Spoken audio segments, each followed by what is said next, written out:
hukumnya kotoran kucing atau air kencing kucing, air kencing kucing dan pipis kucing dan kotorannya, karena ada sementara yang menyebutkan itu hukumnya suci.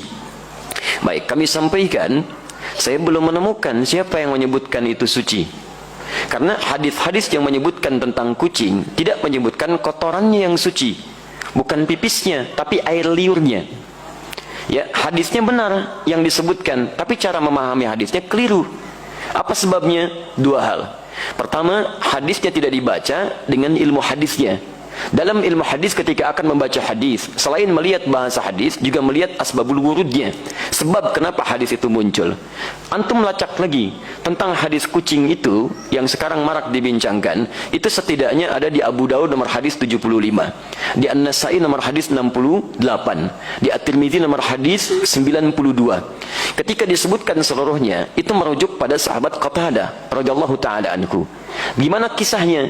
Kisahnya ketika beliau berkunjung ke rumah anaknya, kemudian akan berwudu, menantunya melihat akan berwudu, air yang digunakan dijilat oleh kucing sebelumnya. Begitu dijilat, tetap air wudu itu digunakan oleh beliau. Menantunya bengong. Kata beliau, kenapa engkau bengong seperti itu? Maka dijelaskan oleh beliau, keluarlah kalimat itu, innaha laisat binajasin wa hiya minat tawafina alaikum. Saya pernah mendengar Rasulullah SAW pernah bersabda, ya, air liur kucing itu tidak najis. Yang disebut air liurnya, bukan kotorannya. Itu tidak najis, karena kucing itu hewan-hewan yang sering hadir di sekitaran kita. Baik, dari mana tahu itu menunjuk pada air liur? Baca hadis 76-nya di riwayat Abu Daud. Ya, di situ ada riwayat dari Sayyidah Aisyah radhiyallahu taala anha menyebutkan, karena Rasulullah sallallahu alaihi wasallam, di riwayatnya raaitu Rasulullah sallallahu alaihi wasallam, saya pernah melihat Rasulullah sallallahu alaihi wasallam yatawaddau bi fadli. Beliau pernah berwudu menggunakan air yang pernah dijilat oleh kucing. Jadi berbicara tentang air liurnya, bukan berbicara tentang kotorannya. Sekaligus ingin membedakan air liur kucing dengan air liur anjing. Kalau air liur kucing menjilat bijana atau menyentuh bijana, maka tidak perlu dibasuh karena suci nilainya. Boleh antum gunakan airnya. Tapi kalau anjing yang menjilatnya, maka baru dibasuh dengan 7 basuhan, salah satu menggunakan tanah. Itu maksudnya. Dan semua mazhab di sini sepakat. Makanya ketika disebutkan dalam kitab Al-Ikhtiyarat di halaman ke-26, disebutkan qaul sampai ke Syafi'i, sampai ke Ahmad, dan disimpulkan wa qaulul ashab, qaulul ashab.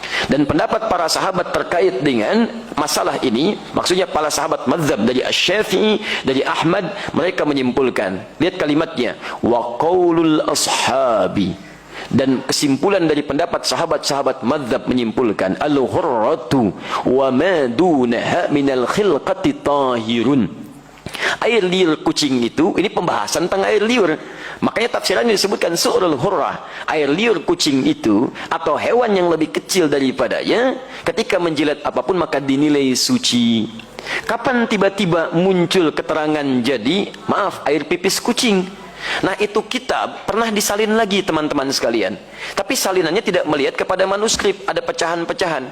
Ketika disalin itulah muncul versi kitab, berubah dari kata qaul jadi baul, baulul hurrah.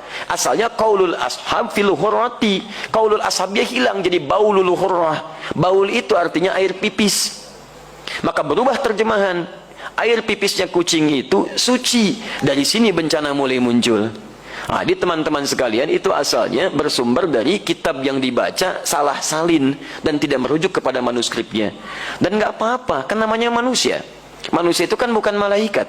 Kalau malaikat itu tidak kenal salah, lawannya setan. Setan tidak kenal benar. Malaikat disebutkan 88 kali di Quran, setan 88 kali di Quran. Ya, saya bukan malaikat. Jadi kalau saya salah, wajar. Artinya saya manusia. Antum bukan setan. Ya, jadi kalau antum maaf ya ada pernah berbuat salah, wajar, karena setan tidak pernah kenal benar. Di teman-teman sekalian, kalau ada orang berbuat khilaf, jangan diungkap khilafnya. Cukup kemudian kita koreksi dengan cara yang baik.